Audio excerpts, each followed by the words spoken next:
رحم اللہ من قرأ الفاتحہ.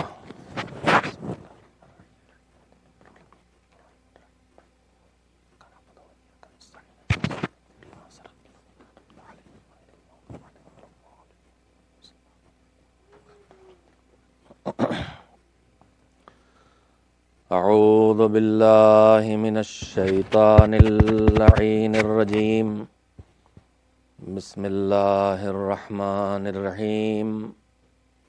الحمد للہ رب العالمین والعاقبۃ للمتقین والجنۃ للمؤمنین والنار للملحدین والصلاة والسلام علی سید الانبیاء والمرسلین سیدنا ونبینا وشفیعنا ابی القاسم محمد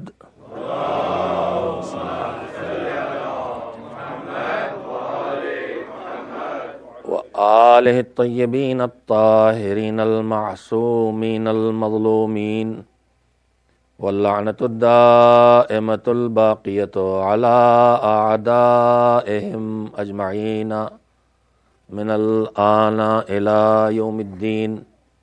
اما بعد فقد قال اللہ سبحانہ وتعالی فی کتابہ المبین وهو اصدق الصادقین وقولہ الحق.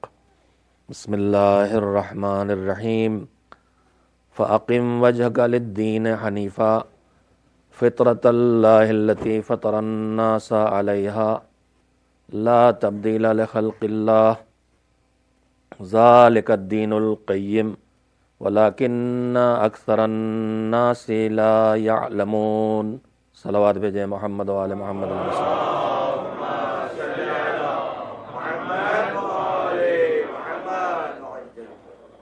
دنیا اور دین کے درمیان بیلنس کے عنوان سے جو سلسلہ مجالس کل شب سے شروع ہوا ہے،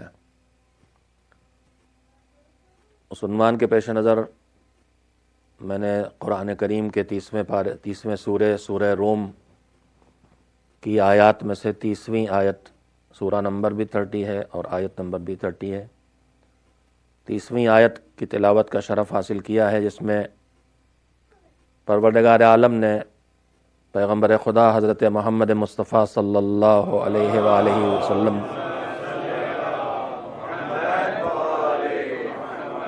کو براہ راست خطاب کیا ہے، براہ راست پیغمبر سے بات کہی ہے، لیکن پیغمبر کے ذریعے ساری امت سے بات کہی گئی ہے. ارشاد پروردگار ہے کہ فَأَقِمْ وَجْهَكَ لِلدِّينِ حَنِيفًا، اللہ کا ایک ہی دین ہے، اسلام. آپ اپنے پورے وجود کے ساتھ، یعنی ہم سے اور آپ سے پھر گفتگو ہے پیغمبر کے وسیلے سے، میں بار بار یہ بات کہہ رہا ہوں، ہم اپنے پورے وجود کے ساتھ اس دین کی طرف رخ موڑ لیں اور متوجہ ہو جائیں. وہ دین جس میں کسی طرح کی کمی، کجی، خرابی، ٹیڑھاپن نہیں ہے. فطرت اللہ التی فطر الناس علیہا، اور یہ دین اللہ کی طرف سے الگ سے کوئی تھوپی ہوئی چیز نہیں ہے کہ اللہ نے انسان کے اوپر کچھ تھوپ دیا ہے، بلکہ یہ انسان کی فطرت ہے. اللہ نے فطرت میں یہ سب دیا ہے، وہ فطرت گمراہ نہ ہو، فطرت سامنے آئے اور فطرت اپنے تقاضوں کو پورا کرے. دین یہ کام کرتا ہے، یعنی زندگی کے بسر کرنے کے قانون کا نام دین ہے. اس کے بعد پروردگار عالم کہتا ہے کہ لا تبدیل لخلق اللہ، اللہ نے جو بھی خلق کیا ہے، دین بھی اسی کا بنایا ہوا ہے، اس میں کسی طرح کی کوئی تبدیلی نہیں ہونے والی ہے. اور یہ دین اسلامی صحیح، سیدھا، کجی سے خالی اور کمزوریوں سے خالی دین ہے. مگر یہ بات اکثر لوگ نہیں جانتے ہیں اور نہیں سمجھ پاتے ہیں. عزیزو، کل میں نے آپ حضرات کی خدمت میں اس موضوع سے متعلق جو بات کہی تھی وہیں سے آج سلسلہ گفتگو کو آگے بڑھانا چاہتا ہوں۔ کل میں نے عرض کیا تھا کہ دین کی پابندی، دینداری کے ساتھ جو انسان زندگی بسر کرتے ہیں، عام طور پر ان کے بارے میں یہ سوچا جاتا ہے کہ یہ بہت ترقی دنیا میں نہیں کر سکیں گے، دنیا کی زندگی میں ناکام رہیں گے، چاہے آخرت میں یہ جنت والے ہو جائیں۔ یہ عام طور پر نظریہ یہی ہے کہ حلال و حرام، جائز ناجائز، ان چیزوں کا خیال کر کے جینے والا دنیا میں ناکام رہتا ہے۔ مگر میں نے کل اپنے چھٹے امام حضرت جعفر صادق علیہ الصلاۃ والسلام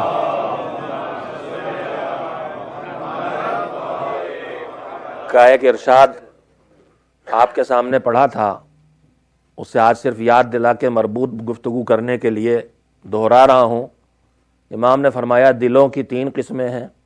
ایک دل وہ ہے جس پر 24 گھنٹے دنیا کا قبضہ ہے، فکر دنیا ہے، دنیا کے کام، روزی روٹی، بچوں کی تربیت، آرام، آسائش، تعلقات، اقتدار، نام، شہرت، جو کچھ دنیا میں ہے اس سب کے لیے وہ جیتا ہے اور بس، اس کے آگے وہ نہیں سوچتا۔ دوسری قسم انسانوں کی وہ ہے کہ جو صرف دنیا کی زندگی کی فکر لے کے نہیں جیتے، بلکہ ان کو معلوم ہے کہ اس دنیا کے بعد ایک اور زندگی آنے والی ہے۔ ایک ذرا سے اس کی آواز بڑھائی جائے تو بہتر ہوگا۔ ایک صلوات بھیجیں محمد و آل محمد۔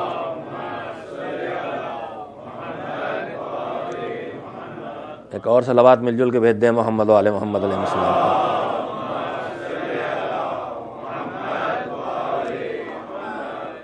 وہ لوگ جو اس بات کا یقین رکھتے ہیں کہ صرف یہ زندگی دنیا کی زندگی نہیں ہے، بلکہ اس کے بعد ایک زندگی اور ہے، آخرت کی زندگی، تو قلب مشغول بالعقبہ، لہذا انسانوں میں وہ انسان بھی ہیں جن کے دل و دماغ پر آخرت کی فکر چھائی رہتی ہے۔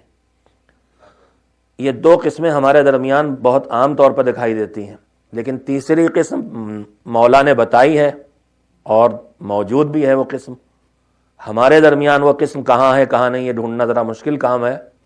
وَقَلْبٌ مَشْغُولٌ بِالْمَوْلَى، جو صرف فکر مولا میں زندگی بسر کرتا ہے، جنت و جہنم کی پریشانی اس کو نہیں ہے، دنیا کے دھندے کی پریشانی نہیں، بس فکر مولا ہے۔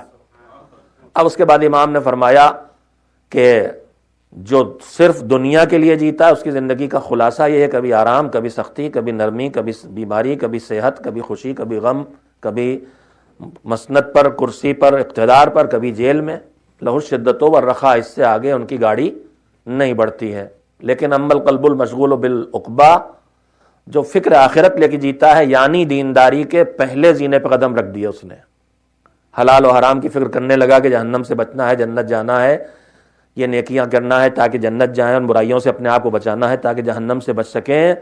تو جو آدمی ایسی زندگی بسر کرتا ہے، دنیا کہتی ہے یہ دنیا میں ناکام ہوں گے، مگر امام وعدہ کرتے اور وہ بھی امام صادق، ہر امام صادق ہے، ہر امام صادق ہے، لیکن یہ القاب حقائق کو جانتے ہوئے پہلے سے پیغمبر نے عطا کیے تھے اور بعد میں دشمنوں نے اس حقیقت کا اقرار کیا ہے۔ پیغمبر نے پہلے ہی بیان کر دیا تھا، لیکن تصدیق دشمن سے، گواہیاں بہت ہوتی ہیں کسی معاملے میں، گواہی چاہیے تو گواہیوں کی مختلف قسمیں ہوتی ہیں، گھر والوں کی گواہی، خاندان والوں کی گواہی، دوست کی گواہی، پڑوسی کی گواہی، دشمن کی گواہی۔ اس میں سب سے مضبوط گواہی کس کی مانی جاتی ہے؟ دشمن کی گواہی مضبوط ہوتی ہے۔ عصمت معصومین، صداقت معصومین، افضلیت معصومین، کمالات معصومین پر ہر قدم پر دشمنوں کی گواہی موجود ہے۔ سچے امام کا سچا ارشاد ہے، سچے نبی کا سچا جانشین ارشاد ہے کہ جو فکر آخرت لے کے جیے گا، تم لاکھ اسے ناکام دنیا سمجھو، لیکن ہم بتا رہے ہیں، ہمارا وعدہ، ہمارا بیان غلط نہیں ہوتا کہ اسے دنیا بھی نصیب ہوگی اور آخرت بھی ملے گی۔ مگر کہا یہاں پہ رک نہ جانا، اس سے اوپر جانا۔ قرآن مجید کی ایک آیت ہے، بسم اللہ الرحمن الرحیم، وعد اللہ المؤمنین والمؤمنات جنات تجری من تحتها الانہار خالدین فیہا ومساکن طیبۃ فی جنات عدن۔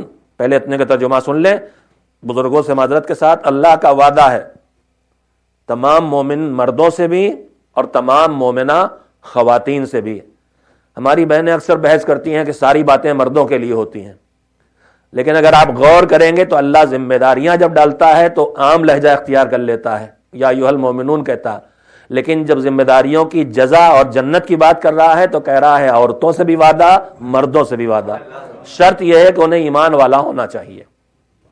وعد اللہ المؤمنین والمؤمنات، اللہ نے مومن مردوں سے اور مومن عورتوں سے وعدہ کیا ہے کہ انہیں جنت دے گا۔ اب یہ ان کا کام ہے کہ زندگی کے آخر تک اس کوالٹی کو جس کا نام ایمان ہے اسے باقی رکھیں، ایمان کو خطروں سے بچائیں۔ ایمان لانا ایک کام ہے، وہ تو ہمیں فری میں مل گیا ہے، بہت سے لوگوں کو اسے لانا بھی پڑتا اور بچانا بھی ہوتا ہے۔ ہمارا تو ایک کام ہو چکا ہے کہ ہمیں ایمان ماں کی گود سے مل گیا ہے، فرش عزا سے مل گیا ہے، مجالس سے مل گیا ہے، بزرگوں کی باتوں سے مل گیا ہے، لیکن اب اسے بچانا ہمارا کام ہے۔ وقت موت تک ایمان کو بچا کے لے جائیں، اور ایمان کے خطرے ہر قدم پہ ہیں۔ بات میں بات نکلتی ہے، میں پھر روک نہیں پاتا ہوں اپنی بات کو۔ میرے عزیزو، ایمان کوئی سیف اور سیکیورڈ چیز نہیں ہے جو اللہ کی طرف سے ہمیں دے کے وعدہ کر لیا گیا اور تم سے ہٹ نہیں سکتا۔ ایمان ایک ایسی قیمتی چیز کا نام ہے کہ دنیا میں جیسے ہر قیمتی چیز کے بڑے دشمن ہوتے ہیں، ایمان کا سب سے بڑا دشمن شیطان ہے۔ وہ ہر وقت گھات میں بیٹھا ہوا، کب کس کا ایمان کہاں چھین لے۔ مولا کائنات امیر المومنین حضرت علی بن ابی طالب علیہ السلام کا ایک جملہ ہے،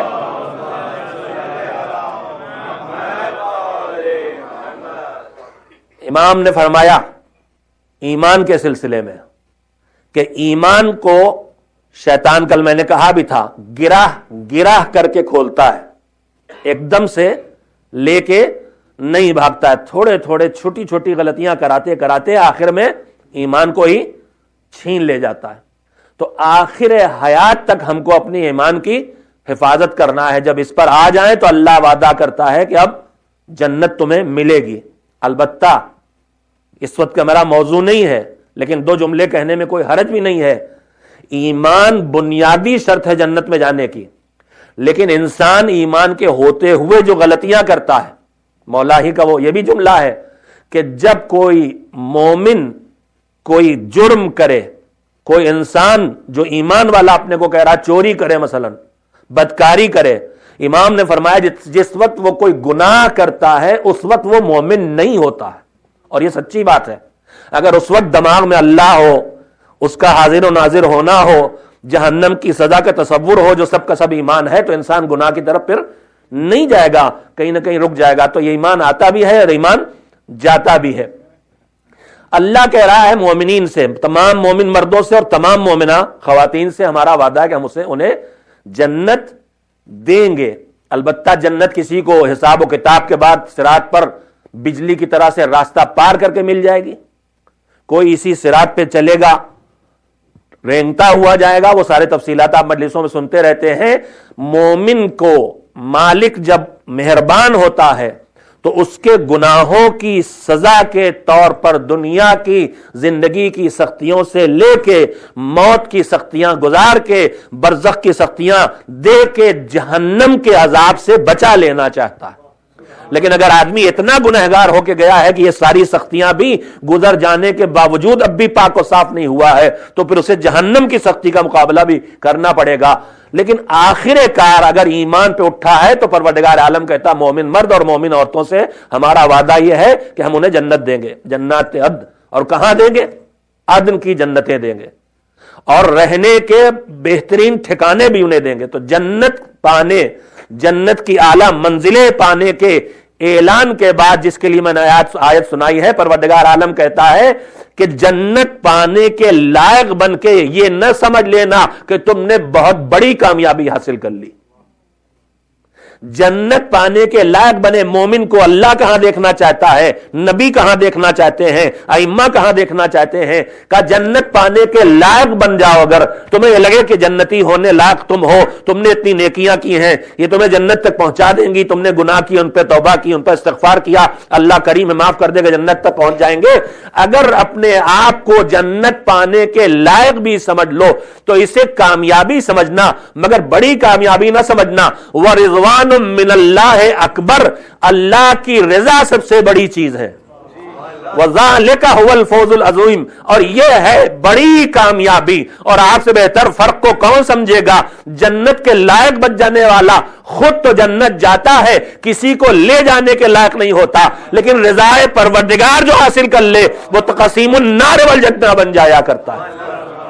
ایک صلوات بھیجئے محمد و آل محمد۔ تو اللہ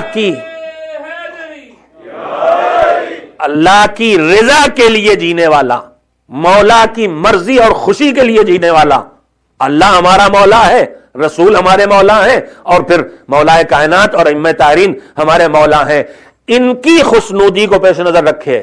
اور یہ بھی ہمیں معلوم ہے کہ جہاں علی خوش وہاں خدا خوش، اور جہاں خدا خوش وہاں علی خوش، وہاں نبی خوش، وہاں ائمہ خوش۔ ان کی خوشیاں اور ان کی ناراضگیاں الگ الگ نہیں ہے کہ یہ والا کام جو ہے اس پہ اللہ تو ناراض ہوگا مگر مولا علی ناراض نہیں ہوں گے، نہ، اور یہ والا جو ہے اس پہ مولا علی ناراض ہوں گے مگر اللہ ناراض نہیں ہوگا۔ اللہ نے تو پہلے ہی اعلان کر دیا ہے وَمَا تَشَاءُونَ إِلَّا أَن يَشَاءَ اللَّهُ، تم وہی چاہتے ہو جو اللہ چاہتا ہے۔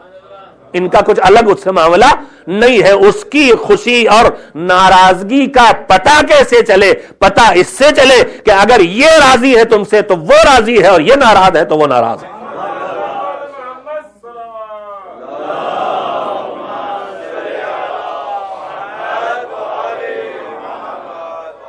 دین اور دنیا کے درمیان بیلنس کے پیش نظر گفتگو میں نے شروع کی ہے، جس میں نے پہلی بات کل کی آپ کے سامنے ذرا دوہرائی بھی ہے اور ذرا تفصیلات بھی اس کے عرض کر دیے ہیں کہ پروردگار عالم کے بنائے قوانین ہماری فطرت سے الگ نہیں ہیں۔ اللہ نے جو فطرت دی ہے اس کی حفاظت کے لیے اس نے قانون بنائے۔ کبھی کبھی انسان یہ جو سوچتا ہے کہ دنیا کی کامیابی دین کی پابندی کے ساتھ نہیں ہو سکتی، ارے صاحب آپ مولانا ٹائپ آدمی ہیں، داڑھی رکھے ہوئے، یہ حرام یہ حلال یہ کھائیں گے وہ نہیں کھائیں گے یہ بولیں گے، آپ کے بس کی بات نہیں۔ کہاں سیاست میں آ رہے ہیں؟ کہاں آپ دھندے اور کاروبار میں آ رہے ہیں؟ یہاں سچ سے نہیں چلنے والا کاروبار۔ تو ایک عام تصور ہمارے ذہنوں میں ہے کہ دین کی پابندی کے ساتھ دنیا کی کامیابی ملنے والی نہیں ہے۔ اس سے قرآن مجید بھی اس کو تردید کرتا ہے، قرآن مجید اس کو جھٹلاتا ہے، اور پروردگار عالم کے بھیجے ہوئے نمائندے بھی اس کو جھٹلاتے ہیں۔ مگر ہمارے ذہنوں میں جو سوالات ہیں جن کی وجہ سے ہمیں دین کی پابندی کے بارے میں سختیاں معلوم ہوتی ہیں، الجھنیں معلوم ہوتی ہیں، میں ایک اس کا نمونہ آپ کے سامنے رکھوں۔ ہم لوگوں سے جو دو لفظ در اہل بیت سے، نجف سے، کربلا سے، قم سے، مشہد سے لے کے آ جاتے ہیں، ان سے ظاہر ہے لوگ کھلے دل سے بات کرتے ہیں اپنے مسائل کے حل کرنے کے لیے، تو وہ سارے سوالات ہمارے سامنے ہوتے ہیں۔ ایک تصور دین کے بارے میں یہ ہے کہ دین انسانی زندگی کو محدود بناتا ہے۔ اس لفظ کو یاد رکھیے گا، محدود۔ ہم کاروبار بڑھانا چاہتے ہیں، پیٹرول گیس اسٹیشن لے رہے ہیں، ہمارا پیٹرول پمپ کہتے ہیں، اصل میں بکتا ہے پیٹرول کہتے ہیں گیس۔ میں نے تو نہیں دیکھا وہاں گیس بکتی ہو، گاڑیوں میں گیس بھری جاتی ہو، یہاں تو پیٹرول ڈیزل ہی دیکھا میں نے۔ کہتے گیس اسٹیشن ہے۔ میں آپ سے ایک بات بتاؤں، جب آدمی یہ طے کر لے کہ ہمیں کچھ الگ کر کے دکھانا ہے تب ایسی حماقتیں ہوتی ہیں۔ ہوشیار رہیے گا، جہاں کچھ الگ کرنے کا خیال پیدا ہوا وہیں سے حماقتیں شروع ہو جائیں گی۔ لیٹسٹ نیوز میرے پاس اس سلسلے میں یہ ہے کہ میرے محلے میں ایک خواتین کی مجلس ہوئی جس میں تبرک میں گوبھیاں بانٹی گئیں۔ گوبھی جانتے ہیں؟ ہاں، الگ کرنا، یہ الگ کرنے کی بیماری جو ہے، آدمی کہیں کہیں باگڑ بلے دکھائی دیتے ہیں، پتہ نہیں اس مطلب کو سمجھتے ہیں کہ نہیں۔ ہمارے بچپن میں اگر نائی کو ٹھیک سے بال کاٹنا نہیں آتے تھے تو ہم انڈیا کے رہنے والے ہیں، وہاں ایک ہماری قاتل پولیس ہے، ایک نارمل پولیس، ایک قاتل پولیس ہے PAC کے نام سے۔ ہم لوگ کہتے تھے کٹورا کٹ، ہیئر کٹنگ، یعنی سر پہ کٹورا رکھ دیا اور چاروں طرف سے اڑا دیا۔ اب آج کل تو عجیب و غریب کھڈی کٹ بھی کہہ لیجئے، کھڈی آپ کیا جانے، سر پہ دیکھ لیا منظر جو کبھی بزرگوں کے دور میں پرانے گھروں میں ہوا کرتے تھے، وہ آج کل سر پہ طرح، کان میں کچھ پہنے ہوئے ہیں، کہیں بال لمبے ہیں، کہیں کچھ، یعنی سب کیوں ہو رہا ہے؟ یہ سب کچھ الگ دکھانے کے لیے۔ جب آپ الگ جانے کی کوشش کریں گے تو فطرت کو چھوڑیں گے، فطرت کے بیلنس کو چھوڑیں گے، بیلنس کو چھوڑ کے الگ دکھانے کی کوشش کریں گے، زندگی مصیبت بنتی چلی جائے گی۔ خیر بات میں بات نکلے تو بات ہی نہ ہو پائے ایسا۔ تو میرے عزیزوں، میں آپ کی خدمت میں اس وقت جہاں سے بات کو آگے بڑھا رہا ہوں، جہاں پہنچانا چاہتا ہوں، دین ہم سے کیا کہتا ہے؟ پورے دین کا خلاصہ یہ ہے، اس دین کے دو حصے ہیں بڑے، بنیادی طور پر پورا دین جو ہمیں ملا اس کے تین بڑے بڑے چیپٹر بنتے ہیں۔ ایک ہے عقائد، تمہیں کیا ماننا ہے اور کیا نہیں ماننا ہے، اور یہ سارا کام عقل کے حوالے کیا گیا۔ تمہیں کیا ماننا ہے اور کیا نہیں ماننا ہے، نہ یہ قرآن سے پوچھنے جانا ہے، نہ روایت سے ڈھونڈنے جانا، یہ سارا کام تمہاری عقل کے حوالے کیا گیا۔ اور جب تم عقل کے ذریعے انہیں پہچان کے مان لو گے جنہیں ماننا ہے، تب وہ جو کہیں گے وہ ماننا پڑے گا، جس راستے پہ لے جائیں گے جانا پڑے گا۔ اس لیے کہ اللہ کو پہچان کے مانا تو ہم نے جانا وہ عالم بھی ہے، وہ رحمان و رحیم بھی ہے، وہ قادر بھی ہے، وہ ہم سے محبت بھی کرتا ہے۔ تو جتنا پہچان کے مانیں گے پھر ان کی بات ماننا پڑے گی۔ ہم نے نبوت کو اور رسالت کا، امامت کا اقرار کیا، وہ صاحب عصمت ہوتے ہیں، ان سے کبھی چوک نہیں ہوتی ہے، وہ کبھی ظلم نہیں کر سکتے ہیں، ان کی زبان سے کوئی غلطی نہیں ہو سکتی، وہ بھولے سے بھی غلطی نہیں کر سکتے۔ تو اب جہاں یقین ہوگا کہ ان میں سے کسی کے بات ہے، وہاں ہم آنکھ بند کر کے مانیں گے، پھر یہ پوچھنے ہی جائیں گے کہ اس کی مصلحت کیا ہے، اس کا ریزن کیا ہے، اس کا سبب کیا ہے۔ کمی ساری یہ ہے کہ جہاں پہچان کے ماننا چاہیے وہاں تو کرتے ہیں تقلید، بغیر دلیل کے بس بزرگوں سے سنا اور مان لیا، اور جہاں تقلید کرنا ہے وہاں کرتے ہیں تحقیق۔ عقائد اور اصول دین میں ہمیں کرنا ہے تحقیق۔ ہم میں سے ہر ایک کے پاس اپنی اپنی دلیل ہونا چاہیے، چاہے وہ بڑھیا ہو جو چرخہ چلا کے بتائے اور وجود خدا کا اقرار کرے، چاہے وہ علامہ ہلی ہو جو کشتی آسمان سے گرا کے ثابت کرے دنیا کسی چلانے والے کے ذریعے چل رہی۔ تو تین حصے بنیادی طور پر ہیں۔ ایک ہے عقائد، ہمیں کیا ماننا ہے اور کیا نہیں ماننا ہے۔ ایک طرف صفات ثبوتیہ، اللہ کے عالم ہے، قادر ہے، حی ہے، مرید ہے، اور دوسری طرف صفات سلبیہ، جو ہے وہ بھی ماننا، اور جو نہیں ہے، جسم نہیں اس کے، باڈی نہیں اس کے، وہ کسی میں داخل نہیں ہوتا، کوئی اس کے اندر داخل نہیں ہوتا، اس کے رہنے کا کوئی ٹھکانہ نہیں ہے، اس طرح۔ تو جب ہم اس طرح پہچان کے مانیں گے، دین کا پہلا حصہ ختم ہوگا عقائد۔ اب عقائد کو اقرار کرنے کے بعد قرآن تک پہنچیں گے، روایات تک پہنچیں گے، احادیث تک پہنچیں گے، تو ہمیں زندگی کی دو ضرورتیں اور ملیں گی، تمہیں کیا کرنا ہے اور کیا نہیں کرنا ہے۔ یہ ہے احکام۔ اسی کو عام طور پر آج کل فقہ کہا جانے لگا ہے، حالانکہ فقہ اس سے اونچی لیول کی چیز کا نام ہے۔ ہمیں سیدھے سیدھے بغیر دلیل کے جب یہ معلوم ہو کہ ہمیں یہ کرنا یہ نہیں کرنا، دلیل اس عالم کے پاس ہے جس سے ہم نے پوچھا ہے، ہمارے پاس نہیں، تو یہ کہلاتا ہے احکام۔ فقہ کا لفظ بولا جاتا ہے اس مرحلے پر جب ہر حکم خدا کی دلیل بھی اس کے ساتھ دی جائے۔ چہرہ وضو میں ایک بار دھونا ہے واجب، 2 بار دھونا مستحب، اتنا ہم نے جانا، یہ ہم نے احکام سیکھے ہیں، یہ فقہ نہیں ہے۔ فقہ تو اس مرجع تقلید اور عالم اور مجتہد کے پاس ہے جس نے قرآن کی آیتوں سے یا روایات محمد و آل محمد سے طے کیا ہے، ڈھونڈا ہے، تحقیق کی ہے، وہ فقیہ ہے، وہ فقہ پڑھ رہا ہے۔ تو خیر دوسری چیز ہے احکام، اور تیسری چیز کیا کرنا ہے یہ احکام بتاتے ہیں۔ تیسری چیز ہے کیسے کرنا ہے، زندگی بسر کیسے کرنا، لوگوں سے لڑ بڑ کے، بد اخلاقی کے ساتھ، ہر ایک پر الزام بدگمان ہو کے، یا نہیں لوگوں سے اچھا حسن ظن رکھ کے، خوش اخلاقی کے ساتھ، کنجوسی کے ساتھ نہیں، ایمانداری کے ساتھ، خیانت کے ساتھ نہیں، اسے کہتے ہیں اخلاق۔ تو دین پورا کا پورا سمٹ کے 3 حصوں میں آتا ہے، عقائد ہے، احکام ہے اور اخلاق ہے۔ یہ پورے دین پہ آپ نظر ڈالیے تو آخر کار سمٹ کے یہاں پہ آتا ہے، یہ مانو یا نہ مانو، یہ کرو یہ نہ کرو، یہ کھاؤ یا نہ کھاؤ، یہ پہنو یا نہ پہنو، وہیں سے جنگ شروع ہو جاتی ہے۔ مولانا مردوں پر سونا کیوں حرام ہے؟ ارے تم نہیں پہنو گے تمہیں بدلے تمہاری بیویاں پہنیں گی، رہے گا تو گھر میں ہی، تو کاہے کی پریشانی؟ یہی ایک چیز اللہ نے ان کے لیے مخصوص کی ہے، ایک سونا اور ایک ریشم، اس کو بھی چھینے لیتے ہو، اور جب ان سے یہ چھینو گے تو کچن وہ تمہارے حوالے کر دیں گی۔ پھر ایک صلوات بھیجے محمد آل محمد۔ یہ کھاؤ یا نہ کھاؤ، یہ پہنو یا نہ پہنو، یہ سنو یا نہ سنو، کرو نہ کرو میں ہے کہ نہیں ہے، مانو یہ مانو یہ نہ مانو، علی کو خلیفہ بلا فصل مانو، فاصلے سے نہ مانو، امام کو معصوم مانو، نبی کو رسول کو معصوم مانو، تو یہ مانو یہ نہ مانو، یہ کرو یہ نہ کرو، ایسے زندگی بسر کرو ایسے زندگی بسر نہ کرو، یہ پورا سمٹ کے خلاصہ ہے دین کا۔ اب جب اس دین کی راہ پر ہمارا جوان چلتا ہے تو سب کو کچھ کھاتے دیکھتا ہے اور وہ نہیں کھا سکتا، سب کو کچھ پیتے دیکھتا ہے اور وہ نہیں پی سکتا، سب کو کچھ سنتے دیکھتا ہے وہ نہیں سن سکتا، سب کو کچھ دیکھتے دیکھتا ہے وہ نہیں دیکھ سکتا، وہیں سے اس کی الجھا ہے صاحب زندگی کو محدود کر کے رکھ دیا ہے دین نے۔ میرے عزیزوں، بعض جگہیں ایسی ہیں جہاں اردو کے بدلے میں اچھا لفظ ڈھونڈے نہیں ملتا، آپ خود طے کر لیجئے گا۔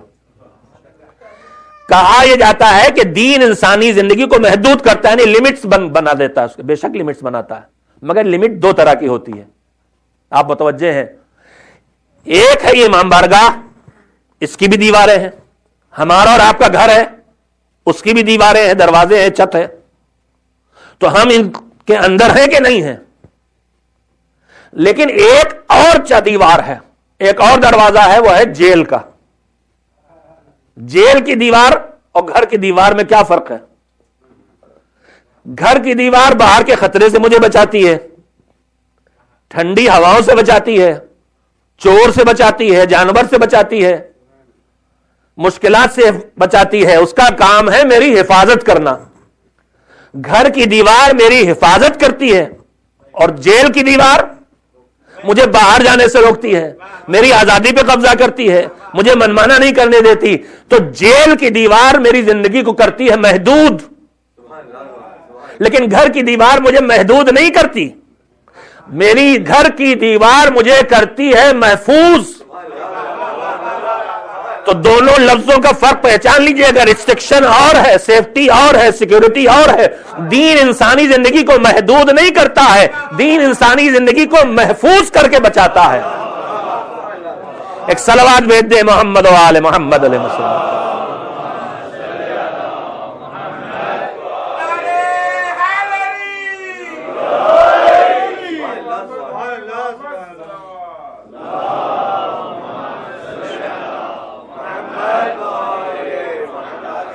اگر اس بات کا ہمیں یقین ہو جائے کہ دین کے نام پر جتنے قوانین ہیں وہ ہم میں سے کسی کے بنائے نہیں ہیں۔ دنیا میں جب آدمی قانون، پارلیمنٹ قانون بناتی ہے، مگر کیا ہوتا صاحب؟ لابینگ ہوئی ہے، یہاں شراب والوں کی، یہاں بندوق والوں کی، کھلی ہیں بندوقیں، چاہے جتنے اسکولوں میں فائرنگ ہو جائے، چاہے جتنے مر جائیں، مگر گن لابی جو ہے وہ اتنی پاورفل ہے۔ آپ کے ملک کی بات نہیں کر رہا ہوں، پڑوس، گن لابی اتنی پاورفل ہے کہ وہ گن کے اگینسٹ کوئی قانون نہیں آنے دیتی۔ تو دنیا میں قانون بنانے والے ایک تو ایمانداری سے کام نہیں کرتے، اور دوسرے ایمانداری سے اگر کام بھی کرے تو انہیں صدیاں لگتی ہیں تجربوں کے بعد نتیجہ نکالنے میں۔ ملکوں کو کانسٹیٹیوشن کیوں چینج ہوتے ہیں؟ کیا جب بنایا تھا تو جان بوجھ کے خراب بنایا تھا؟ نہیں، تجربہ سکھاتا ہے کہ اس کو چینج کرنا، ایسا کرنا ہوگا۔ تو بے خبروں کا بنایا قانون ہو، نہ تجربے کاروں کا بنایا قانون، تجربے کار بھی ہو تو بدلنا پڑتا ہے۔ دین کا قانون میرے اور آپ جیسے کسی انسان نے نہیں بنایا ہے، بلکہ دین کا قانون تو معصومین نے بھی نہیں بنایا ہے، دین کا قانون تو اللہ کا بنایا ہے۔ جس کے پاس جہالت نہیں، علم ہی علم ہے، اس لیے غلطی نہیں کرے گا۔ جس کے پاس رحمت ہی رحمت ہے، وہ ظلم نہیں ہے، عدالت ہی عدالت ہے، اس لیے وہ غلطی نہیں کرے گا۔ جتنا اس چیز کا بھروسہ ہوتا چلا جائے کہ دین کا قانون ہمارے مفاد میں، ہمارے فائدے میں، ہمارے لیے بنایا گیا ہے، اتنا ہی دین کی پابندی کرنا انسان کے لیے آسان ہوتا چلا جائے گا۔ مگر دین کی راہ پر چلنا، کل میں نے روایت آپ کو سنائی تھی کہ جنت بڑی خوبصورت جگہ مگر راستہ بڑا خراب، اور جنت بہت چوپٹ جگہ مگر راستہ بہت شاندار۔ تو دین کو محدود سمجھنے والے نوجوانوں سے ایک سوال میں کرنا، ایک حقیقت ان کو بتانا چاہتا ہوں، ایک سوال کر کے بتانا چاہتا ہوں۔ میرے بچے اور میری بچیاں جتنی اردو سمجھ رہی ہیں اس میں ہی سمجھ جائیں گے انشاءاللہ۔ یہ بتائیے آپ مجھے کہ جو ہمارا دین ہے، ابھی میں نے کہا مانو نہ مانو، یہ کرو یا نہ کرو، یہ سوچو یا نہ سوچو، تو یہ جو دین ہے اس کا ایک حصہ ہے احکام۔ اسی پہ زیادہ پریشانی ہم کو، عقائد میں کوئی پریشانی نہیں ہے۔ بغیر دلیل کے مانے، لیکن احکام ہی میں سب سے زیادہ پریشانی ہوتی ہے. تو میرا سوال یہ ہے کہ اللہ نے ہماری زندگی کے سارے کاموں کی کتنی قسمیں کی ہیں دین نے؟ ہم کہتے ہیں یہ کام واجب ہے، یہ مستحب ہے، یہ حرام ہے، یہ مکروہ ہے. کہتے ہیں کہ نہیں کہتے؟ دین کی تقسیم ہے. ہم آزاد نہیں چھوڑ دیے کہ جو چاہے کریں. اس نے ہمارے اوپر پابندی، ابھی آپ سے کہہ چکا ہوں، پابندی کون والی ہے؟ گھر کی دیوار والی پابندی ہے، جیل کی دیوار والی نہیں. یہ وہ پابندی ہے جو ناسمجھ بچے پہ لگائی جاتی ہے جب وہ جلتے ہوئے چولہے کی سرخی اور روشنی کو دیکھ کے اس پہ ہاتھ رکھنا چاہتا ہے. یہ وہ پابندی ہے جو ماں آزاد چھوڑ دیتی ہے، لیکن جب دیکھتی ہے کہ یہ جا رہا ہے واشنگ مشین میں ہاتھ ڈال کے چوٹ لگ جائے گی تو پابندی لگ جاتی ہے.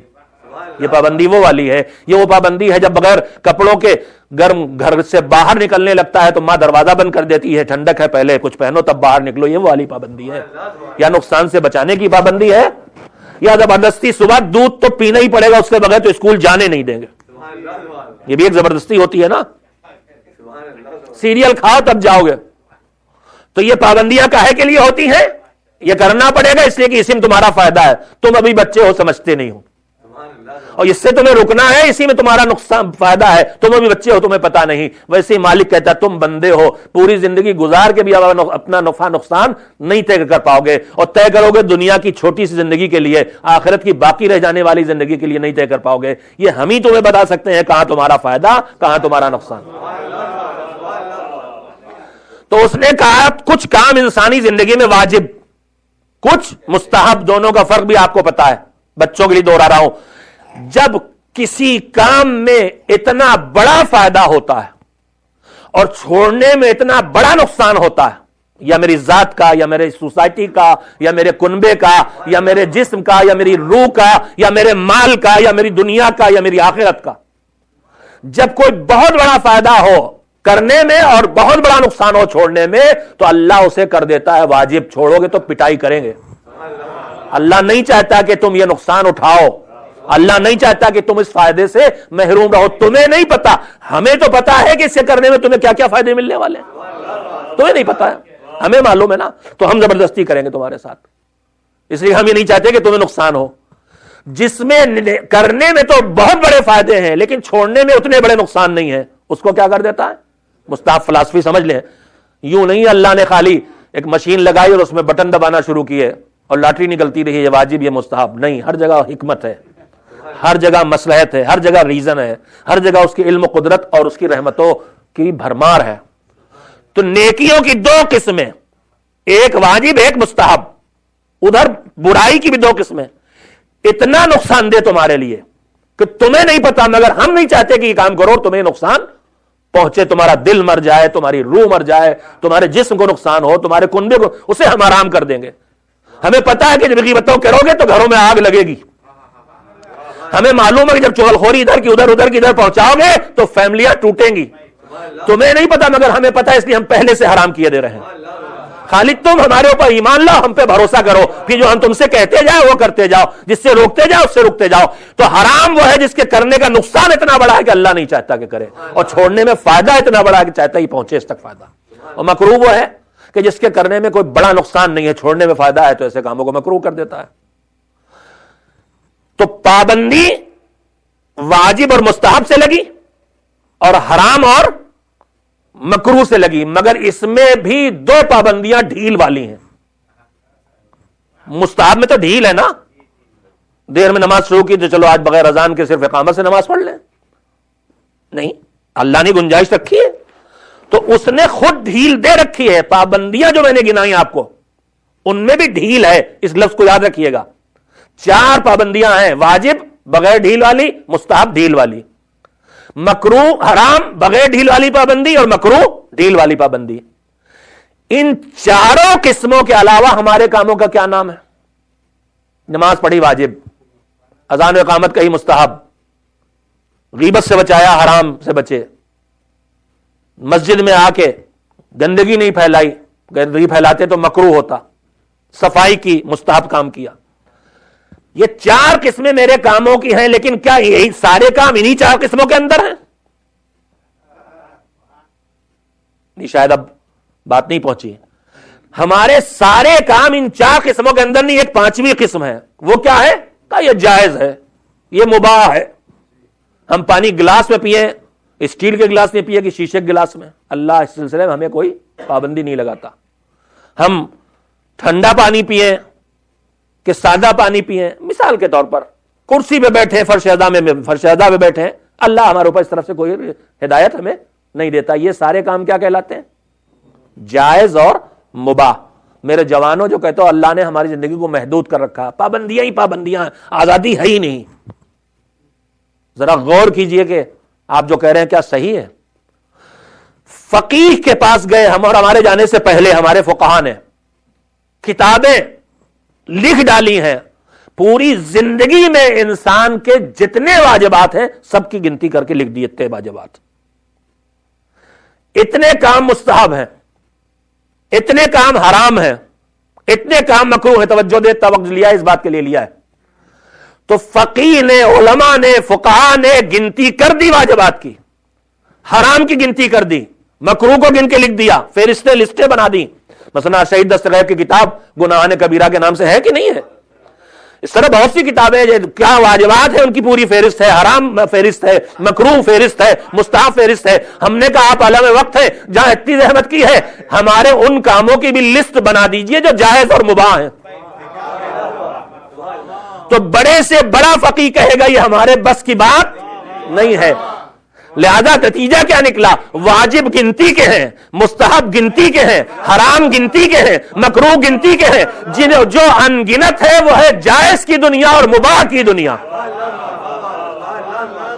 اب یہ نہ کہنا کہ ہماری زندگی میں پابندیاں زیادہ ہیں, آزادی کم ہے. نہیں, ہماری زندگی میں آزادیاں زیادہ ہیں, پابندیاں کم ہیں, اور ان میں بھی خالص پابندیاں تو بہت کم ہیں جو واجب و حرام کے نام سے ہیں. ایک صلوات بھیج دیں محمد و آل محمد پر.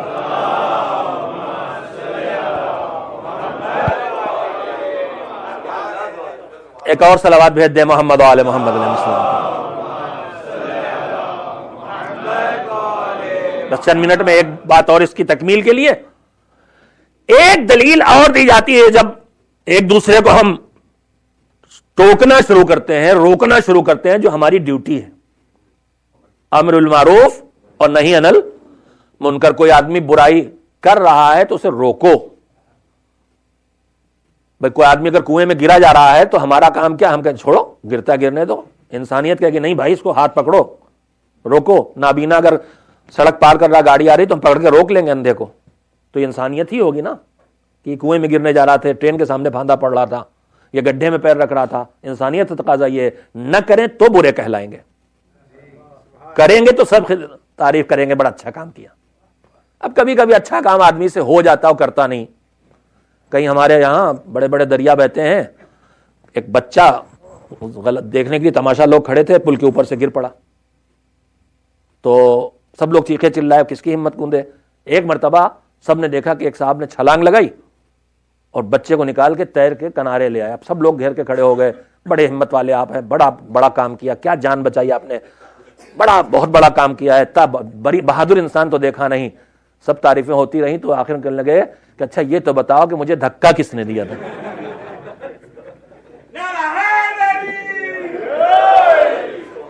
یہ کبھی کبھی جو مجلس کی ٹرین سست ہونے لگتی ہے تو یہ نعرہ حیدری جو ہے اسی دھکے کا کام کرتا ہے. اس سے بہتر صلوات بھیجے محمد و آل محمد.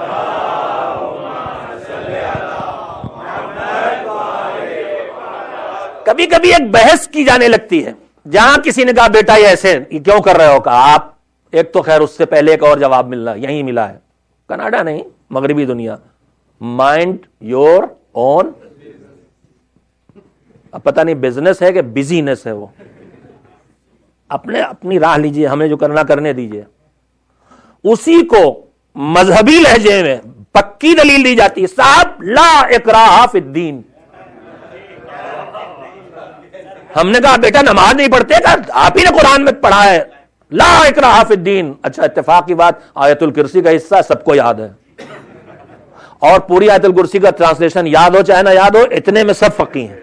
لا اکراہ فی الدین. البتہ یہ بات بچوں سے کم سننے کو ملتی ہے, پروفیسر کوئی بیٹھے تو نہیں, بیٹھے ہیں تو کیا ہوا, پروفیسر حضرات، مفکرین قوم، دانشور حضرات، لا اکراہ فی الدین، اپنی مرضی کی زندگی جینے کے لیے قرآن کی ایک آیت انہیں مل گئی، دین میں کوئی زبردستی نہیں ہے۔ میرے عزیزو، یہ آیت کہہ کیا رہی؟ وہ تو ہے، دین کی سچائی اتنی واضح ہے کہ دین کے قبول کرانے میں کسی طاقت کے لگانے کی ضرورت نہیں ہے۔ دین تلوار کے زور پہ نہیں پھیلا ہے، اس کا مطلب یہ ہے دین اپنی عقلانیت سے، اپنی حقیقت سے، اپنی سچائی سے پھیلا ہے، اور کردار کے ذریعے پھیلا ہے، دینداروں کے کردار سے، جن میں سرفہرست معصومین علیہ السلام، ان کے کرداروں سے پھیلا ہے۔ دین کا فلسفہ آدمی کی سمجھ میں نہیں آیا، خالی کردار دیکھا اور وہیں ایمان لے آئے۔ جب آپ ایسے ہیں تو اس کا مطلب آپ کا نبی بھی نبی تھا، تو پھر میں کہے کے لیے یہودی رہوں؟ یاد نہیں ہے وہ کوفے میں جاتے ہوئے مولا کے ساتھ؟ تو لا اکراہ فی الدین کا صحیح مطلب نہیں سمجھ پاتے ہم۔ یہ بتائیے آپ حضرات جتنے یہاں بیٹھے ہیں، ان میں سے کچھ ہوں گے جو یہاں کینیڈا میں پیدا ہوئے ہیں، لیکن اکثریت ہماری کیا، ہم دوسرے ملکوں سے یہاں ہجرت کر کے آئے ہیں۔ کیوں آئے؟ یا تو پڑھنے کے لیے آئے، یا پھر روزی کمانے کے لیے آئے۔ یہی دو مقصد تھے، یہی دو خوبیاں تھیں، اس کے علاوہ تو کوئی وجہ نہیں تھی یہاں آنے کی۔ یا پڑھنے آئے تھے یا روزی کمانے آئے تھے۔ اب یہاں آ کے رہے، یہاں کے قوانین کی پابندی کی، یہاں کے اصولوں کو برتا ہم نے، اور یہاں کا پاسپورٹ بھی ہمیں مل گیا، نیشنلٹی بھی مل گئی۔ یہ بتائیے، نیشنلٹی دینے کے لیے حکومت آپ کے پاس آئی تھی یا نیشنلٹی لینے کے لیے آپ حکومت کے پاس گئے تھے، گورنمنٹ کے پاس گئے تھے؟ وہ نہیں آئے تھے آپ کے پاس، انہوں نے ہاتھ نہیں جوڑا کہ سرکار آپ ہمارے وطن چلیے، ہماری عزت بڑھ جائے گی۔ ہوتی ہیں کچھ شخصیتیں جن کو یہ اپناتے ہیں، اور حقیقت یہ ہے کہ یہ ہمیشہ ہر ملک کے ذہین لوگوں کو ڈھونڈ کے لاتے ہیں، ایسا نظام انہوں نے بنا رکھا ہے۔ ہمارے ملک ان ذہین لوگوں سے، پڑھے لکھوں سے خالی ہو جاتا ہے، اور یہ ہماری کریم اٹھا لاتے ہیں، اور کریم وہاں رہے تو اسے پتہ نہیں کیا مٹھا، مسکا، دہی، رائتا جو چاہے بنا ڈالے ہمارے ملک۔ وہاں ناقدری ہے تو کیا کریں، کریم لا کے کریم کی طرح رکھی تو جاتی ہے یہاں کم سے کم۔ یہ اور بات ہے کہ یہاں بھی کریم بہت جلدی پانی چھوڑنے لگتی ہے۔ تو ہم سے انہوں نے نہیں کہا تھا کہ آئیے ہماری نیشنلٹی لے لیجئے، ہم گئے تھے ان کے بعد درخواست لے کے، توجہ دیجیے گا۔ اللہ دین ہمارے پاس نہیں آیا کہ ہم کو مانو، ہماری عقل نے مجبور کیا کہ ہم اس کو مانیں۔ اب اس کے بعد کی اصلی بات کہنا چاہتا ہوں، نیشنلٹی مل گئی ہم کو، ہم ہیں انڈیا کے رہنے والے، پاکستان کے رہنے والے، افریقہ کے رہنے والے، کسی ملک کے۔ وہاں ہم لیفٹ سائڈ پہ چلتے تھے، یہاں رائٹ سائڈ پہ چلنا ہے۔ ہم نے کہا ہم تو ویسے ہی چلیں گے، 4 قدم بھی نہیں چل پائیں گے، چالان بھی ہوگا، ٹکٹ بھی ملے گا، ایکسیڈنٹ ہونا ہو ایک الگ بات ہے، رات خالی ہے، رات ہے، راستہ خالی، فی الحال ایکسیڈنٹ نہیں ہو رہا، لیکن پولیس نہیں چھوڑے گی۔ ریڈ لائٹ پہ جا کے ادھر بھی کوئی نہیں، ادھر بھی کوئی نہیں، کہیں کوئی نہیں، مگر 2 منٹ کے لیے ریڈ لائٹ ہے، 2 منٹ کھڑے ہیں، کوس رہے ہیں لیکن کھڑے ہیں، ہمت نہیں آگے جانے کی۔ شور مچائیے کہ کوئی زبردستی ہے صاحب، ہماری مرضی ہے، ریڈ لائٹ پہ ہم نکل جائیں، داہنی طرف چلے، آپ کے قانون مانے کہ نہیں؟ کہنے لگے دیکھیے جناب، آپ کو نیشنلٹی دینے ہم نہیں گئے تھے، نیشنلٹی لینے آپ آئے تھے۔ اب آپ نے جب سوچ سمجھ کے ہماری نیشنلٹی لے لی ہے تو ہمیں آپ کی حفاظت بھی ہماری ذمہ داری، اور دوسری پبلک جو آپ کے ہاتھوں خطرے میں پڑے اس کی حفاظت بھی ہماری ذمہ داری، لہذا آپ سے قانون کی پابندی کرائیں گے۔ میرے عزیزوں، پروردگار کہتا ہے عقل سے دین کو مانو تم، ہم زبردستی نہیں کریں گے، لیکن جب تم مان لو گے تو تمہاری حفاظت بھی ہماری ذمہ داری ہے، اور تمہارے ہاتھوں سے پیدا ہونے والے خطروں سے سارے انسانوں کو بچانا بھی ہماری ذمہ داری ہے۔ ایک صلوات بھیج دے محمد و آل محمد۔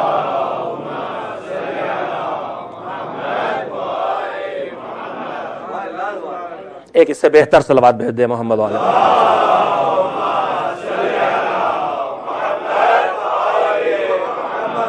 انشاءاللہ سلسلہ گفتگو کل تھوڑا اور اس سے آگے بڑھے گا، کہ جو ہمارے دماغ میں ایک تصور پیدا ہو گیا ہے کہ دنیا اور دین کو بیلنس لے کے کیسے چلا جائے، حقیقت ہے یہ فکر دیندار ذہن میں پیدا ہوگی، بے دین ذہن میں پیدا ہی نہیں، اسے کیا پریشانی ہے، وہ تو رنگ گیا۔ وہ ہمارے یہاں کہتے ہیں نہیں، خربوزے کو دیکھ کے خربوزہ رنگ پکڑتا ہے، اس کا مطلب نہیں سمجھ میں آیا تھا جب تک ان ملکوں میں نہیں آئے۔ یہاں آئے تو پتا چلا کہ خربوزے کو دیکھ کے خربوزہ کیسے رنگ پکڑتا ہے۔ بس عزیزو آج گفتگو کو یہیں پہ روکتے ہیں۔ آج کی ساری گفتگو کا کل خلاصہ یہ ہے میرے عزیزو کہ ہمیں اس بات کا یقین پیدا کرنا چاہیے دلیلیں ڈھونڈ کے، عقل سے سوچ کے، کہ جس پروردگار کا پوری کائنات بنائی ہوئی ہے اس کے پورے سسٹم میں کہیں کوئی ذرا سی خامی آج تک دیکھنے کو ملی ہے؟ سورج نکلنے ڈوبنے میں اگر ذرا سے فرق ہو جائے ٹائم کا تو کیا ہو جائے دنیا نہیں معلوم۔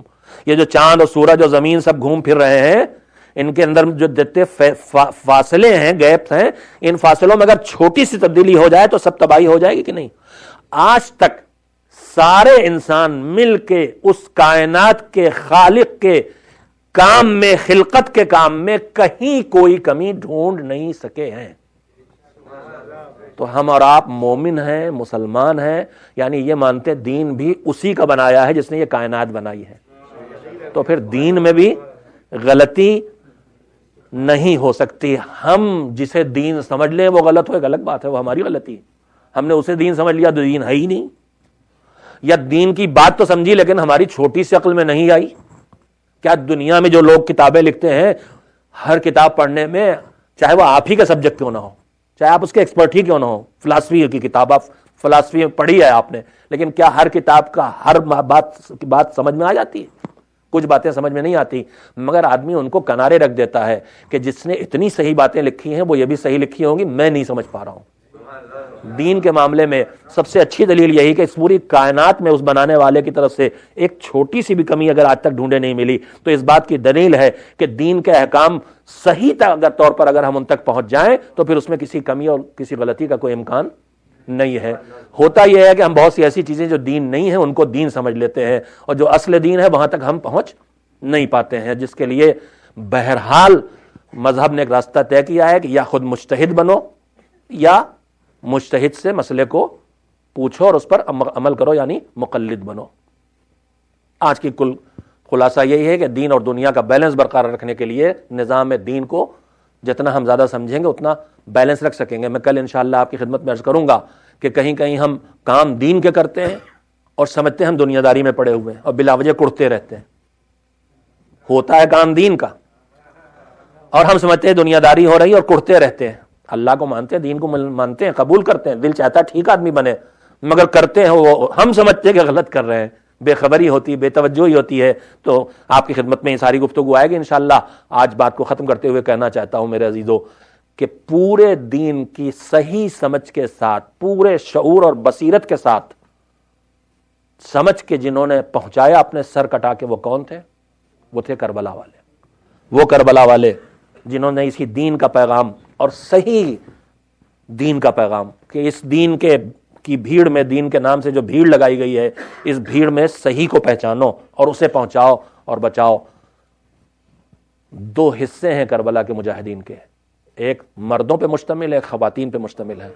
مردوں نے سر کٹا کے اسلام کو زندگی دی ہے اور خواتین نے سر سے ردا ان کے چھینی ہے، انہوں نے دین کو آبرو دیا ہے، وقار دیا ہے، عزت دی ہے۔ ایام عزا کا وہ حصہ ہے جس میں یتیم ہو جانے والے، بیوہ ہو جانے والی ان بیبیوں کی باتیں ہوتی ہیں جو حسین سر کٹا کے جس پیغام کو دے کے گئے تھے، یہ ننگے سر بیبیاں اس پیغام کو کربلا سے شام تک لے کے گئیں پہنچانے کے لیے، اور ان میں وہ کمسن بچی بھی ہے کہ جس کی عمر صرف 3-4 سال کے درمیان ہے، اور جسے حسین سے اتنی محبت ہے اور حسین جسے اتنا چاہتے ہیں کہ جب تک حسین اپنے سینے پہ نہ سلا لیں نہ باپ کو نیند آتی ہے نہ بیٹی کو نیند آتی ہے۔ یہ محبت ایسی ہے کہ اسے دنیا بھی جانتی ہے۔ چنانچہ 11 محرم کو جب قافلہ چلنے لگا تو اس کا حالات کو دیکھ کے سید سجاد نے اپنے پھوپھی سے کہا تھا، پھوپھی اماں یزیدی لشکر سے کچھ اونٹ نکلے ہیں، ان پر نہ کجاوے ہیں نہ ہماریاں ہیں، لگتا ہے ہمارے چلنے کا وقت ہو گیا۔ کہا ہاں بیٹا۔ کہا پھوپھی اماں یہ جانور آپس میں کچھ باتیں بھی کر رہے ہیں۔ کہا بیٹا تم امام وقت ہو، بہتر سمجھتے ہو۔ کہا پھوپھی اماں یہ جانور آپس میں یہ باتیں کر رہے ہیں کہ ہم نے آج تک بہت سواریاں بٹھائی ہیں مگر ہمیشہ کجاوے اور ہماریاں ہوتی تھیں، آج ہماری ننگی پیٹھ ہے اور سواریاں بھی رسول اللہ کی بیٹیاں ہیں، اہل حرم حسین ہیں، لہذا آہستہ آہستہ چلنا تاکہ کم سے کم انہیں اذیت ہو۔ اونٹ نزدیک آئے، شمر آگے بڑھا، آواز دی آؤ ہم تمہیں سوار کر دیں۔ عباس کی بہن زینب بپھر کے اٹھ کے کھڑی ہو گئی، تو دور ہٹ جا، ہم خود سے سوار ہو جائیں گے۔ اللہ نے لہجے میں وہی اثر دیا ہے جو بابا کے لہجے میں تھا۔ شمر پیچھے ہٹ گیا، بی بی زینب نے سب کو سوار کیا۔ آخر میں آواز دی آؤ میری ماں کی کنیز فضا، آؤ تمہیں بھی سوار کر دے۔ فضا نے ہاتھ جوڑ لیے، شہزادی کل آپ کی مادر گرامی کو جواب کیا دیں گے؟ ہم آپ کے زانوں پہ قدم رکھیں، آپ ہمارا بازو پکڑ کے سوار کریں، جواب کیا دیں گے؟ کہا فضا، جس اماں کی تم نے یاد دلائی ہے اس اماں کے حق کا قسم تمہیں سوار ہونا پڑے گا۔ سب کو سوار کیا، آخری بی بی بچی ہیں، داہنے بائیں مڑ کے دیکھا، شاید آواز دے رہے ہوں مدینے سے جب ہم چلے تھے تو اے میرے بھیا عباس، اے میرے لال اکبر، اے میرے بھیا حسین، تم سب نے مل کے مجھے سوار کیا تھا۔ آج نہ کجاوے ہیں نہ ہماریاں ہیں، آؤ اپنی بہن کو سوار کرو، اپنی پھوپھی کو سوار کرو۔ بی بی سوار ہو گئی، گود میں ننھی سی سکینہ یتیم حسین بیٹھی ہوئی ہے۔ قافلہ تھوڑی دور چلا کہ ظالم شمر اندر آیا، قافلے کے روکا، کہا میں نے سنا ہے اس میں حسین کی کوئی یتیم بچی ہے جس سے حسین بہت محبت کرتے تھے، جب تک اپنے سینے پہ نہ سلانے سوتے نہیں تھے۔ کسی نے اشارہ کیا وہ اپنی پھوپھی کی گود میں بیٹھی ہے۔ ظالم آگے بڑھا، اونٹ کو بٹھایا، پھوپھی کی گود سے سکینہ کو چھین لیا۔ بچی تڑپی، پھوپھی اماں بچاؤ، ارے میری اماں بچا لو، ارے میرے بھیا۔ مگر سب قیدی ہیں، رسن بستہ ہیں، کوئی کیا کرے؟ ننھی سے بچی کو لے کے اونٹ کو بٹھایا اور ننگی پیٹھ پہ بچی کو تنہا بٹھا دیا۔ اونٹ اٹھنے لگا، بچی لڑکھڑائی، اماں گر جاؤں گی مجھے بچا لو، میرے بھیا گر جاؤں گی مجھے بچا لو۔ جتنے قدم اونٹ آگے بڑھتا ہے بچی لڑکھڑا کے پکارتی ہے۔ تھوڑی دیر کے بعد ظالم پھر آیا، روکا، اونٹ کو بٹھایا۔ میں سمجھا بچی پہ رحم آ گیا ہے، ماں پھوپھی کے حوالے کر دے گا، مگر ایک ظلم اور ہوا۔ ننھی سے بچی کو سینے کے بل اونٹ کی ننگی پیٹھ پہ لٹا کے رسیوں سے جکڑ دیا۔ اب تو ڈر نہیں لگے گا۔ چند منزلوں کے بعد جب بچی اونٹ سے اتاری گئی تو سینہ زخمی تھا، سینے کے خون سے کرتا ڈو میں ڈوبا تھا۔ ہاں، شام کے زندان میں جب ننھی سے قبر بھائی نے بنائی تھی تو یہی تو کہا تھا، بابا بیٹا شرمندہ ہے، آپ کی امانت کی حفاظت نہ کر سکا۔ نو خون میں ڈوبے ہوئے کرتوں میں ننھی سی لاش کو دفن کرنا پڑا۔ وَسَيَعْلَمُ الَّذِينَ ظَلَمُوا أَيَّ مُنقَلَبٍ يَنقَلِبُونَ أَلَا لَعْنَةُ اللَّهِ عَلَى الْقَوْمِ الظَّالِمِينَ۔ پروردگارا، محمد و آل محمد علیہ السلام کا واسطہ ہماری اس عبادت کو قبول فرما۔ الہی بطفیل محمد و آل محمد ہماری تمام چھوٹی چھوٹی نیکیوں کو جن میں کمیاں ہی کمیاں ہیں اپنے دامن پذیرش میں، دامن کرم میں جگہ عنایت فرما۔ پروردگارہ بحق معصومین ہمارے گناہوں پر ہمیں متوجہ کر کے ان کو چھوڑنے اور ان پر توبہ کرنے کی توفیق عنایت فرما۔ بحق بیمار کربلا ہم سب جسمانی اور روحانی بیماریوں کا شکار ہے، معبود ہمیں ان سے جلد از جلد شفا دے دے۔ پروردگارہ جن بیماروں نے صحت کے لیے التماس کی ہے، پروردگارہ انہیں صحت عاجلہ و کاملہ عنایت فرما۔ بار الہ شہدائے کربلا کا واسطہ دنیا بھر میں جہاں جہاں مومنین و مومنات قبروں میں دفن ہیں ان کی مغفرت فرما، ان پر رحمت۔ پروردگارہ زمین کے اکثر حصے پر تیرے بندے، تیرے نیک اور صالح بندے ظلم و ستم کا شکار ہیں۔ ان کا جرم صرف یہ ہے کہ غلامان حیدر کرار اور عزاداران سید الشہداء ہیں۔ معبود پاکستان، افغانستان، عراق، سیریا، لبنان، بحرین، سعودی عرب جیسی جگہوں پر جہاں ظلم و ستم کا شکار غلامان حیدر کرار ہیں ان کی حفاظت فرما۔ بار الہ تمام جگہوں پر یمن سے لے کے سیریا تک ہر جگہ امن و امان قائم کر دے اور نظام عدل کی حکومت قائم فرما دے۔ بار الہ ہم سب کو اپنے گھر کی زیارت کے ساتھ ساتھ عتبات عالیات کی زیارت کا شرف عنایت فرما۔ مزارات مقدسہ کو منہدم کرنے والی ذلیلوں اور ظالموں کی سازشوں کو ناکام کر دے، ان کو آپس میں ٹکرا کے فنا کر دے۔ ہم سب کو توفیق عمرہ و حج و زیارت معصومین عنایت فرما۔ بار الہ پرچم اسلام کو سربلندی دے دے، کفر و نفاق کو ہمیشہ کے لیے ذلیل و رسوا کر دے، ان کے پرچموں کو سرنگوں کر دے، ان کی طاقت و اقتدار کو ان سے چھین لے۔ بار الہ محمد و آل محمد کے وارث منتقم خون حسینی ہمارے زمانے کے مولا اور ہمارے آقا حضرت ولی عصر اجل اللہ فرجہ الشریف کے ظہور کا حکم عطا فرما۔ بار الہا عصر غیبت میں ہم سے وہ زندگی ہم بسر کریں کہ بعد ظہور اپنے آقا کی خدمت میں حاضری دینے کے لائق بن سکیں اور ان کے ناصروں میں شمار ہو سکیں۔ عصر غیبت میں جو ان کی نیابت کرنے والے علماء، فقہاء، مجتہدین اور مراجع تقلید ہیں، ان کی صحت و سلامتی کے ساتھ طول عمر عنایت فرما۔ ہم سب کو اپنی ذمہ داریاں ادا کرنے کی توفیق عنایت فرما۔ ماتم حسین۔